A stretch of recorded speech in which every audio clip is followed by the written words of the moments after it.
Hello दोस्तों, एक बार फिर से आप सभी का हमारे यूट्यूब चैनल में स्वागत है। आज फिर हम लेकर आए कक्षा 11 की गणित अध्याय 1.2। इससे पहले हमने अध्याय 1.1 में समुच्चय की परिभाषा, उसके निरूपण तथा लिखने की विधियां पढ़ चुके हैं। आज हम पढ़ेंगे समुच्चय के विभिन्न प्रकार। समुच्चय के विभिन्न प्रकार। तो आइए देखते हैं इसमें समुच्चय के कौन कौन से प्रकार होते हैं।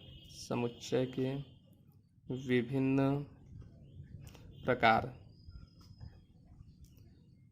तो दोस्तों, इसमें जो पहला प्रकार होता है वो होता है आपका रिक्त समुच्चय। क्या होता है? रिक्त समुच्चय। तो रिक्त समुच्चय क्या होता है दोस्तों? देखिए, नाम से ही मालूम चला है रिक्त। रिक्त मतलब जो खाली हो, मतलब ऐसा समुच्चय जिसमें कुछ भी न हो, एक भी अवयव न हो, उसे हम क्या कहेंगे? रिक्त समुच्चय। वह समुच्चय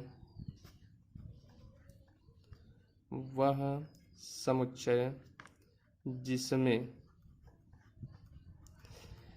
एक भी अवयव न हो, एक भी अवयव न हो, उसे हम क्या पढ़ेंगे दोस्तों? रिक्त समुच्चय। ठीक, उसे हम रिक्त समुच्चय, या ऐसे भी कह सकते हैं कि वह अवयव जो असंभव गुण द्वारा परिभाषित किए जाते हों। असंभव गुण मतलब जो कि संभव हो ही ना। अगर ऐसे परिभाषित किए जाने वाले अवयव हो तो उसे हम क्या कहेंगे? रिक्त समुच्चय। जैसे हम बात करते हैं, जैसे बात करते हैं कि अंग्रेजी वर्णमाला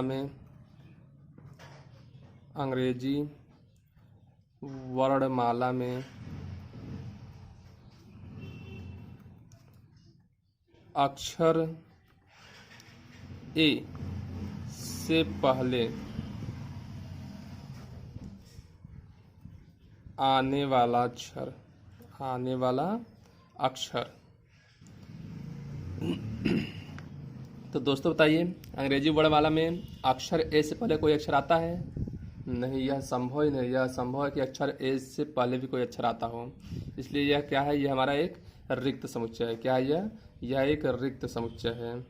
ठीक, अब रिक्त समुच्चय को हम निरूपित कैसे करते हैं? रिक्त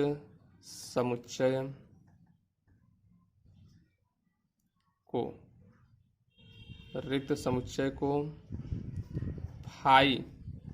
फाई या फिर मझले ब्रैकेट से प्रदर्शित करते हैं। मझले ब्रैकेट से प्रदर्शित करते हैं। अगर कहीं दोस्तों फाई लिखा है तो जान लीजिए कि वह रिक्त समुच्चय है, या फिर मझला ब्रैकेट लिखकर इसके अंदर कुछ भी न लिखा गया हो। मझले ब्रैकेट के अंदर कुछ भी न लिखा गया, यानी कि यह एकदम खाली खाली है। इसको हम क्या कहेंगे? रिक्त समुच्चय। हाँ, अगर कहीं मान लीजिए कि मझले ब्रैकेट के अंदर फाई आ गया दोस्तों, मझले ब्रैकेट के अंदर फाई आ गया, तो इसको हम रिक्त समुच्चय नहीं कहेंगे। इसको रिक्त समुच्चय नहीं कहेंगे। ठीक, तो ये आपको, हमें उम्मीद है समझ में आ गया होगा। आइए दूसरा इसका प्रकार देखते हैं। दूसरा प्रकार जो है इसका, वो है एकल समुच्चय। क्या है? एकल समुच्चय। एकल समुच्चय। तो एकल समुच्चय क्या होता है दोस्तों? जैसे रिक्त समुच्चय हमने देखा, रिक्त मतलब जो खाली हो, ऐसे एकल समुच्चय मतलब जिसमें सिर्फ एक अवयव हो। जिसमें सिर्फ एक अवयव हो,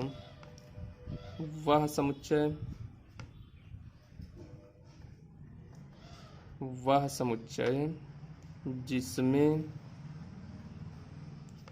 केवल एक अवयव हो,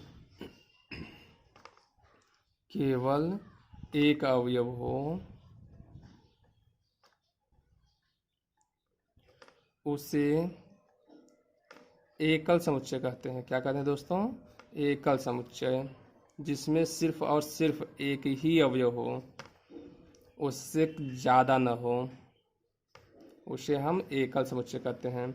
जैसे हम बात कर लें दोस्तों, जैसे बात कर लें, अगर हमसे कह दें कि सम अभाज्य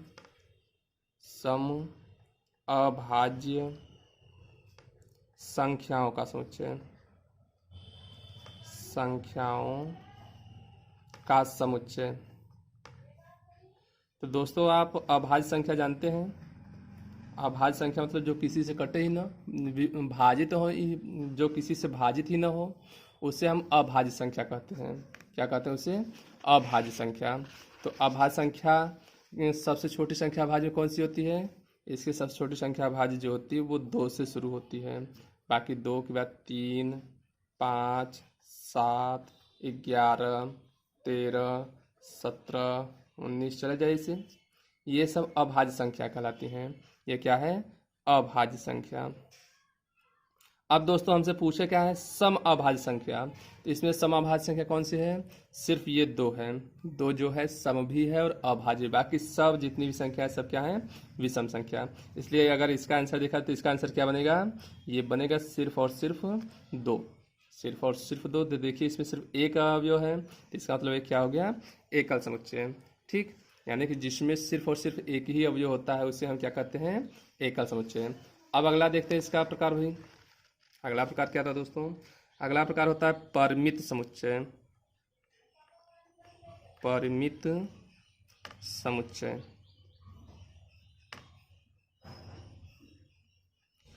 परिमित समुच्चय क्या था दोस्तों? आइए देखते हैं। परिमित समुच्चय मतलब वह समुच्चय जिनमें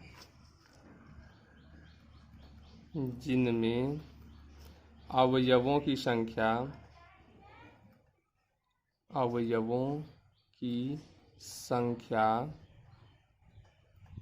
सीमित हो। अवयवों की संख्या क्या हो? सीमित हो। जिसमें अवयवों की संख्या सीमित, यानी कि जिनके अवयवों को हम आसानी से गिन सके, हमें उसका अंतिम अवयव मालूम हो कि यहाँ से शुरू होकर यहाँ तक गया हुआ है, उसको हम क्या बोलते हैं? परिमित समुच्चय। जैसे अगर हम बात कर लें दोस्तों, जैसे हम बात कर लें कि यक्स सच दैट यक्स एक प्राकृतिक संख्या है।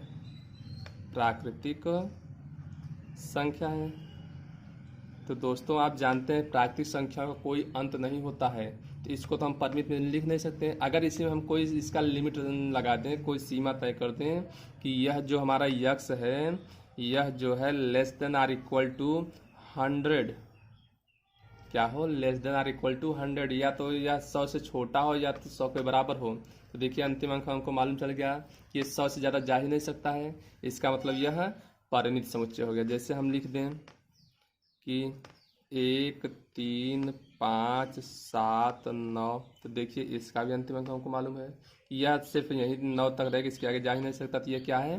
परिमित समुच्चय, यानी जिनके अवयवों को हम आसानी से गिन सकें। ठीक, जिनके अवयवों को हम आसानी से गिन सके, जिनकी गणना कर सकें, उसे हम क्या कहते हैं? परिमित समुच्चय। ठीक, अपरिमित समुच्चय क्या है? अपरिमित समुच्चय। अपरिमित समुच्चय दोस्तों ये क्या होता है? अपरिमित समुच्चय दोस्तों देखते हैं ये क्या होता है?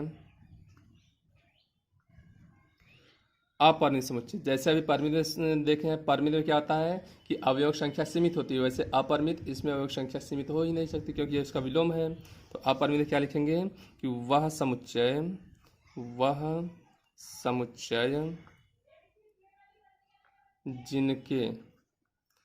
जिनके अवयवों की संख्या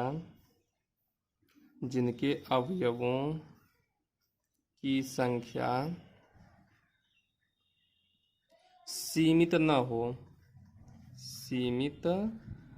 हो, यानी कि असीमित हो, उसे हम क्या बोलते हैं? अपरिमित समुच्चय। अपरिमित समुच्चय। आइए देखते हैं उदाहरण के माध्यम से समझते हैं इसको दोस्तों। अपरिमित समुच्चय जैसे अभी यही हमने उदाहरण लिया था। जैसे हमसे कह दें कि यक्स सच दैट यक्स एक प्राकृतिक संख्या, क्या है दोस्तों? एक प्राकृतिक संख्या है। ठीक, और इसमें हम कोई लिमिट ही न लगाएं। एक प्राकृतिक संख्या, अब आप लोग जानते हैं प्राकृतिक संख्या कितनी होती है। जैसे इसको अगर रोस्टर विधि में लिखना चाहें तो 1, 2, 3, 4, 5, 6 ऐसे चले जाइए। अब कहाँ तक जा रहा है दोस्तों हमको मालूम नहीं है। हमको इसका अंत मालूम नहीं। जब अंत नहीं मालूम है तो हम इसको जान ही नहीं पाएंगे कि कितनी संख्या कितनी, इसलिए इसको हम अपरिमित कहते हैं, जिसकी कोई सीमा ही नहीं, जिसको हम गणना ही न कर सकें, उसे क्या बोलते हैं, अपरिमित समुच्चय। ठीक, आइए अब अगला देखते हैं। अगला जो है दोस्तों आपका प्रकार है विसंगीत। विसंगीत या असंयुक्त समुच्चय या असंयुक्त समुच्चय। दोस्तों समझते हैं ये क्या होता है विसंगीत या असंयुक्त समुच्चय। असंयुक्त मतलब जो, संयुक्त मतलब जुड़ना होता है, असंयुक्त मतलब जो जुड़ा न हो। ठीक, तो इसमें असंयुक्त मतलब अब अभी तक तो हमने एक एक समुच्चय के बारे में पढ़ा था, लेकिन अब इसमें जब पढ़ेंगे तो हम समुच्चय युग में लेकर चलेंगे, यानी दो दो समुच्चय से बात करेंगे। जैसे बात करते हैं कि दो समुच्चय हम ले लें, दो समुच्चयों, इसकी पहले परिभाषा देख लेते हैं फिर उदाहरण समझते हैं। दो समुच्चयों के यदि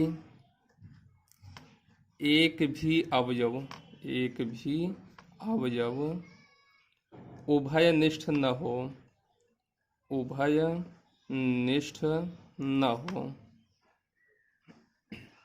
एक भी अवयव उभयनिष्ठ न हो, उसे क्या कहेंगे दोस्तों, उसे विसंगीत या असंयुक्त समुच्चय कहते हैं। जैसे हम उदाहरण के माध्यम से समझते हैं। जैसे हमको कोई समुच्चय दिया है, ए मान लेते हैं, ए दिया है आपको 1 2 3 4, और बी दे दिया आपको, बी आपको दे दिया है ए बी सी डी। तो दोस्तों देखिए इसमें से कोई अवयव एक दूसरे में मिल रहे हैं, ए का अवयव बी में या बी का अवयव ए में मिल रहा है भी नहीं, ए भी मिल रहा है, नहीं मिल रहा है ना। जब नहीं मिल रहा है इसका मतलब ये दोनों क्या हैं, असंयुक्त समुच्चय हैं, विसंगीत समुच्चय हैं। ठीक, अगर एक भी अवयव इसका मिल गया तो इसको हम क्या बोलेंगे, संयुक्त, यानी कि तब तो जुड़ गया। असंयुक्त मतलब एक भी अवयव इनके मिलने नहीं चाहिए। ठीक, तो आइए दोस्तों अगला इसका आप देखते हैं प्रकार। अगला प्रकार है समतुल्य समुच्चय। क्या है, समतुल्य समुच्चय। समतुल्य समुच्चय देखते हैं दोस्तों ये समतुल्य समुच्चय क्या होता है। तो दोस्तों ऐसे दो समुच्चय, ऐसे दो समुच्चय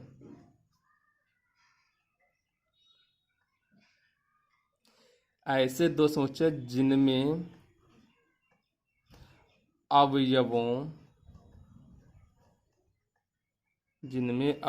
की संख्या समान हो, अवयवों की संख्या क्या दोस्तों, समान हो। ठीक, अवयवों की संख्या समान हो, उसे हम क्या कहेंगे, समतुल्य समुच्चय। अवयव समान हो या न समान हो ये जरूरी नहीं, अवयव समान हो ये जरूरी नहीं, लेकिन अवयवों की संख्या क्या हो, समान हो। जैसे हम बात कर लेते हैं दोस्तों, हम बात करते हैं जैसे कोई दो अवयव, एक, यही उदाहरण ले लेते हैं ऊपर का, 1 2 3 4, और बी ले लेते हैं ए बी सी और डी। तो दोस्तों इसमें देखते हैं ए में कितने अवयव हैं, 1 2 3 4 अवयव ए में हैं। बी में कितने अवयव हैं, इसमें भी 1 2 3 4। देखिए दोनों में अवयव संख्या कितने हैं, समान हैं। तो इसका मतलब ये दोनों क्या है, समतुल्य है। अवयवों की संख्या अगर समान है तो इसे हम समतुल्य समुच्चय बोलते हैं। इसको प्रदर्शित कैसे करते हैं, इसको प्रदर्शित करते हैं इस प्रकार से।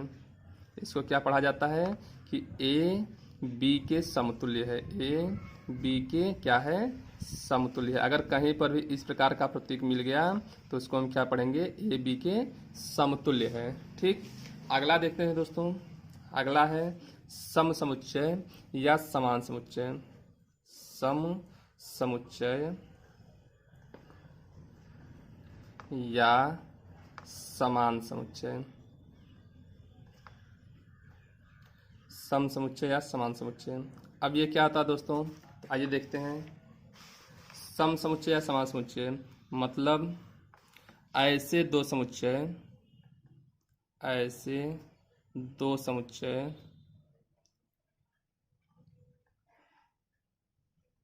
जिनके या जिसके प्रत्येक अवयव, जिसके प्रत्येक अवयव समान हो या प्रत्येक अवयव एक ही हो, एक ही हो, उससे क्या बोलेंगे? सम या समान समुच्चय। देखिए दोनों में अंतर है। समतुल्य समुच्चय में अवयवों की संख्या समान होना चाहिए और सम या समान समुच्चय में अवयव ही समान होना चाहिए। जैसे बात करते हैं ए जैसे आपको दे दिया है 1 2 3 और बी आपको क्या दे दिया है? 3 2 1। ठीक, तो देखिए सेम अवयव यहाँ इसमें भी 1 है, इसमें भी 1 है, इसमें भी 2 है, इसमें भी है, इसमें भी 3 है, इसमें भी 3 है। ठीक, अवयवों का क्रम जो है हमारा इसमें मायने नहीं रखता है कि अवयव क्रम जो है इसमें जो क्रम हो वही क्रम इसमें भी हो, कोई जरूरी नहीं है। लेकिन अवयव समान होने चाहिए। अगर अवयव समान है तो उसको हम क्या बोलते हैं? समान समुच्चय। इसको हम प्रदर्शित करते हैं ए बराबर बी। अगर कहीं पर ए बराबर बी लिखा है तो इसका मतलब ए बी के समान है। ठीक दोस्तों, ए बी के समान है। तो दोनों में काफ़ी ज़्यादा समानता है, इसलिए इसको ध्यान पूर्वक पढ़ेंगे। समतुल्य और समान। समतुल्य कहेगा तो अवयवों की संख्या को हम समान दर्शाएंगे और सम या समान कह देगा तो अवयव को ही समान दर्शाएंगे। ठीक, इसमें काफ़ी ज़्यादा कंफ्यूजन होता है, इसलिए दोस्तों इसको ध्यान पूर्वक याद रखेंगे। तो चलो करते हैं दोस्तों एक्सरसाइज 1.2। देखिए पहला प्रश्न क्या करा है? करा निम्नलिखित में कौन से रिक्त समुच्चय के उदाहरण हैं? अभी दोस्तों हमने रिक्त समुच्चय पर चर्चा किया था। रिक्त समुच्चय कौन समुच्चय होते हैं? जिनमें एक भी अवयव न हो, जिनमें एक भी अवयव न हो उसे क्या बोलते हैं? रिक्त समुच्चय बोलते हैं। जैसे देखिए पहला हमको दिया 2 से भाज्य विषम प्राकृतिक संख्याओं का समुच्चय। तो दोस्तों आप लोग जानते हैं विषम संख्या क्या होता है? विषम संख्या क्या होता है? जो 2 से कटे ही न, जो 2 से न कटे उसी को हम विषम संख्या कहते हैं। और ये कह रहे हैं क्या रहे हैं कि 2 से कटने वाली विषम संख्या लिखना है। कोई संख्या ऐसी है जो 2 से कट जाए विषम संख्या? अगर कोई विषम संख्या 2 से कटने वाली है तो बताइए भी। ऐसी कोई संख्या है ही नहीं विषम में जो कि 2 से कट जाए, इसलिए यह क्या हो गया? यह आपका रिक्त समुच्चय है। इसमें एक भी अवयव ऐसा नहीं है कि जो आपका 2 से विभाजित करने वाली विषम संख्या हो। तो ये क्या है? पहला आपका रिक्त समुच्चय। अब बात करते हैं दूसरे की। कह रहे हैं कि सम अभाज्य संख्याओं का समुच्चय। सम अभाज्य संख्या, तो अभी मैंने दोस्तों अभी पीछे चर्चा किया सम अभाज्य संख्या क्या होती है। सम यानी अभाज्य संख्या क्या होती है? अभाज्य संख्या 2 होता है, 2 होता है, 3 होता है, 5 होता है, 7 11 13 ऐसे चले। ये सब क्या है? अभाज्य संख्या। और हमसे पूछा क्या है? सम अभाज्य संख्या। तो देखिए 2 क्या है आपका? सम अभाज्य संख्या है। तो एक अवयव हमको इसमें मिल गया। जब एक अवयव मिल गया इसका मतलब यह रिक्त नहीं है। यह क्या है? रिक्त समुच्चय नहीं है। रिक्त समुच्चय नहीं है। रिक्त समुच्चय मतलब जिसमें एक भी अवयव न हो, लेकिन इसमें क्या आया? रिक्त समुच्चय यानी कि एक अवयव हमको मिल गया तो यानी कि यह खाली है ही नहीं। अब अगला बात करते हैं दोस्तों। तो अगला क्या दिया है? कह रहा है कि यक्स सच दैट यक्स। क्या कह रहा है? यक्स सच दैट यक्स एक प्राकृतिक। अगला देखते हैं दोस्तों। अगला क्या कह रहा है? यक्स सच दैट यक्स एक प्राकृत संख्या है। और यह यक्स है क्या बता रहे हैं कि यक्स जो है 5 से छोटा हो। यक्स क्या हो? 5 से छोटा हो, साथ ही साथ 7 से बड़ा होना चाहिए। X is greater than 7। तो ऐसी कोई संख्या बताइए जो कि 5 से छोटी भी हो, 7 से बड़ी भी है। कोई ऐसी संख्या है? नहीं है, कोई ऐसी संख्या नहीं है। या तो वो 5 से छोटी ही रहेगी या 7 से बड़ी ही रहेगी, लेकिन वो एक साथ 5 से छोटी और 7 से बड़ी नहीं हो सकती। इसलिए यह क्या हो गया? आपका रिक्त समुच्चय हो गया। यह कौन सा समुच्चय है आपका? रिक्त समुच्चय। दोस्तों इसको ध्यान से पढ़िएगा, ये काफ़ी इम्पोर्टेंट है। अब अगला क्वेश्चन देखते हैं। अगला क्वेश्चन क्या कर रहे हैं? कह रहे हैं कि y सच दैट y किन्हीं भी 2 समांतर रेखाओं का उभयनिष्ठ बिंदु। क्या कह रहे हैं? किन्हीं भी 2 समांतर रेखाओं का उभयनिष्ठ बिंदु। तो दोस्तों समांतर रेखा आप लोग जानते हैं कि ऐसी 2 रेखाएं जो एक दूसरे को कहीं पर भी प्रतिच्छेद न करें, कहीं पर भी एक दूसरे को कट न करें, उससे हम क्या कहते हैं, समांतर रेखा कहते हैं। चाहे उसको आप जितना भी लंबा खींच दीजिए, वो कभी भी एक दूसरे को कट नहीं करेंगे, तो उसको हम क्या बोलते हैं, समांतर रेखा। और ये कह रहे हैं कि इन दोनों में कोई उभयनिष्ठ बिंदु है, तो उभयनिष्ठ बिंदु है दोनों में, कहीं उभयनिष्ठ मतलब जो दोनों मिलता हो, ऐसी कोई बिंदु है नहीं है, क्योंकि जब ये कट ही नहीं करेंगे, दूसरे को प्रतिच्छेद ही नहीं करेंगे, तो कहीं इनका उभयनिष्ठ बिंदु नहीं होगा। इसलिए यह क्या हो गया, यह भी आपका एक रिक्त समुच्चय का उदाहरण है। किसका उदाहरण है, रिक्त समुच्चय। ठीक दोस्तों, चलिए आशा करते हैं समझ में आपको अच्छे तरीके से आ रहा है। तो चैनल को हमारे सब्सक्राइब करते चलिए दोस्तों इसी साथ, और लाइक का बटन भी दबाते चलिए। आगे देखते हैं अगला क्वेश्चन। प्रश्न नंबर 2 क्या कह रहा है, निम्नलिखित समुच्चयों में से कौन परिमित तथा कौन अपरिमित है। कौन परिमित और कौन अपरिमित। परिमित क्या होता है दोस्तों, जिनके अंतिम अंक हमको मालूम, अंतिम अवयव हमको मालूम हो, उसे हम परिमित समुच्चय बोलते हैं। क्या बोलते हैं, परिमित समुच्चय, जिसका अंतिम अक्षर हमको मालूम है, जिसकी गणना हम कर सकें। तो चलिए पहला देखते हैं, 1 2 3, उसके बाद डॉट डॉट डॉट लगा दिया, कहाँ तक गया, इसका अंतिम अवयव हमको मालूम है, नहीं मालूम है दोस्तों। जब अंतिम अवयव हमको नहीं मालूम है, तो इसको हम क्या कहेंगे, अपरिमित समुच्चय। क्या बोलेंगे दोस्तों, अपरिमित समुच्चय। ठीक, अगर इसका हमको अंतिम अवयव मालूम होता तो हम इसको परिमित कह देते हैं, लेकिन इसका अंतिम अवयव मालूम नहीं, इसलिए यह क्या हो गया, अपरिमित समुच्चय। अगला देखते हैं दोस्तों, कह रहे हैं वर्ष के महीनों के नाम का समुच्चय। तो आप लोग दोस्तों जानते हैं एक वर्ष में कितने महीने होते हैं, एक वर्ष में 12 महीने होते हैं। किससे ज़्यादा भी होते हैं, नहीं दोस्तों, 12 महीने ही होते हैं। इसको तो हम काउंट कर सकते हैं, गिन सकते हैं ना। जब गिन सकते हैं तो यानी कि यह परिमित समुच्चय। हमको मालूम है कि जनवरी, फरवरी, मार्च, अप्रैल, मई, जून, जुलाई, अगस्त, सितंबर, अक्टूबर, नवंबर, दिसंबर। दिसंबर के बाद फिर वही शुरू हो जाता है। दिसंबर के बाद कोई संख्या नहीं है कि इसका हमको अंतिम जो मालूम है कि दिसंबर के बाद यह नहीं आएगा, तो इसलिए क्या हो गया आपका, परिमित समुच्चय हो गया। क्या हो गया दोस्तों, परिमित समुच्चय। तो समझ में आ रहा है ना दोस्तों। चलिए अगला देखते हैं। अगला क्या दिया है, करें 1 2 3 डॉट डॉट डॉट 99 100। यह दोस्तों कैसा समुच्चय है, तो हम लोग अंतिम जो देख रहे हैं कि हमको अंतिम मालूम, इसके बाद कुछ नहीं है, 100 के बाद कुछ भी नहीं है, इसलिए यह क्या हो गया आपका, परिमित। इसको हम गिन सकते हैं कि 100 से ज़्यादा हमको जाना ही नहीं है, तो यह भी आपका क्या हो गया, परिमित समुच्चय हो गया। ठीक, अब अगला देखते हैं। अगले में कह रहे हैं कि 100 से बड़े धन पूर्णांकों का समुच्चय। तो दोस्तों आप बताइए 100 से बड़े कौन कौन सी संख्याएं होती हैं। 100 से बड़े चलेंगे दोस्तों 101, 102, 103, 104, 105, चले जाइए दोस्तों, 1000, 10,000, लाख, 10 लाख, करोड़, कितने जा सकते हैं, कोई सीमा नहीं है। इसलिए यह कौन सा समुच्चय हुआ है आपको दोस्तों, इसके अंतिम अवयव हमको मालूम नहीं है, इसलिए यह अपरिमित समुच्चय हो गया, अपरिमित समुच्चय। ठीक दोस्तों, अब अगला देखते हैं। 99 से छोटे अभाज्य पूर्णांक का समुच्चय। ऐसे अभाज्य पूर्णांक लिखने हैं जो 99 से छोटे हों, और आप लोग जानते हैं अभाज्य पूर्णांक में सबसे छोटा पूर्णांक कौन सा होता है, अभाज्य 2 होता है, इससे कम नहीं होता है। सबसे छोटा कौन सा होता है, 2, और सब यानी अभाज्य यानी सम अभाज्य पूर्णांक भी 2 होता है। अगर इसको हम लिखना चाहते हैं 2, 3, 5, 7, 9 ऐसे लिखते चले जाइए, तो हमको 99 से छोटे से डॉट डॉट जाएंगे, तो अंतिम जो आपका अभाज्य पूर्णांक बनेगा वो क्या बनेगा, 97 बन जाएगा दोस्तों। 97 किसी भी संख्या से विभाजित नहीं होता है, तो इसका भी अंतिम अवयव हम ज्ञात कर सकते हैं, इसको भी गिन सकते हैं कितने अवयव हैं, इसलिए यह भी क्या हो गया, परिमित समुच्चय हो गया। क्या हो गया दोस्तों, परिमित समुच्चय। अपरिमित और परिमित अच्छे तरीके से समझ में आ गया। आइए देखते हैं तीसरा क्वेश्चन।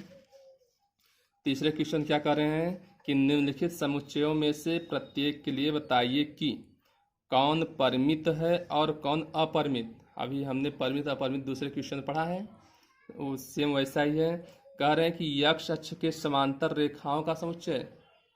यक्ष अक्ष के समांतर रेखाओं का समुच्चय। दोस्तों यक्ष अक्ष के समांतर कितनी रेखाएं खींची जा सकती हैं, जैसे मान लेते हैं ये हमारा चतुर्थांश है, ये यक्ष अक्ष कहा जाता है, इसको हम वाई अक्ष बोलते हैं, और ये मूल बिंदु होता है ओ।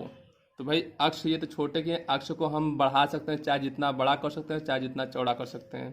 तो हमसे कहें यक्ष अक्ष के समांतर, यक्ष अक्ष के समांतर दोस्तों ऐसे रेखा खींच सकते हैं, ऐसे खींच सकते हैं। इस प्रकार से देखिए रेखाएं हम खींच सकते हैं। जितने बड़े वाई अक्ष होंगे उतना रेखा ऐसे चली जाएंगी, ऊपर भी नीचे भी दोस्तों खींच सकते हैं वाई इसके समांतर। अभी ये जो बीच में आपको गैप दिखा है इसमें समांतर रेखाएं खींच सकते हैं। क्या इसकी गिनती कर सकते हैं? नहीं।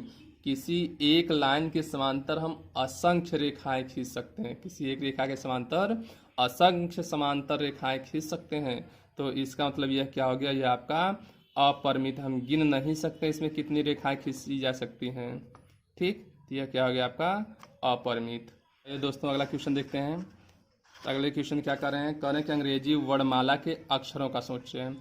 तो दोस्तों आप लोग जानते हैं कि अंग्रेजी वर्णमाला में कितने अक्षर होते हैं? अंग्रेजी वर्णमाला में 26 अक्षर होते हैं। ये तो काउंट किए जा सकते हैं, 26 अक्षर हैं। इसलिए यह आपका कौन सा समुच्चय हो गया? यह एक परिमित समुच्चय का उदाहरण है।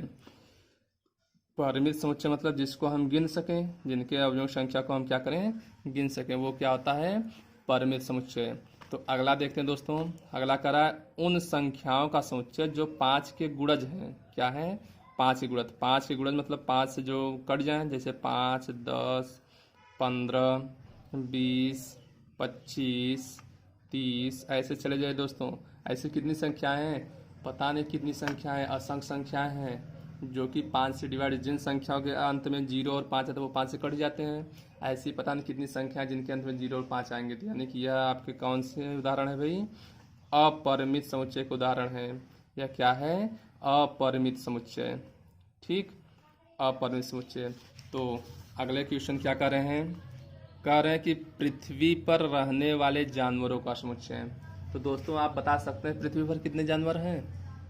गिनती कर सकते हैं? कर सकते हैं। हम पृथ्वी पर रहने वाले जानवरों की गिनती कर सकते हैं। हमें जायज़ है कि हम उनके नाम नहीं बता सकते हैं, लेकिन गिनती कर सकते हैं, क्योंकि हम लोग जानते हैं कि इस पृथ्वी पर 84 लाख योनियाँ पाई जाती हैं। तो उन्हीं 84 लाख में जानवर भी तो हैं। अब इन जानवर उन 84 लाख से ज़्यादा तो हो नहीं सकते हैं। इसलिए जानवरों, पृथ्वी पर रहने वाले जानवरों का समुच्चय क्या हो जाएगा? यह एक परिमित समुच्चय है दोस्तों। क्या है? परिमित समुच्चय है। इसको दोस्तों याद रखेंगे, ये काफ़ी ज़्यादा कंफ्यूज करता है।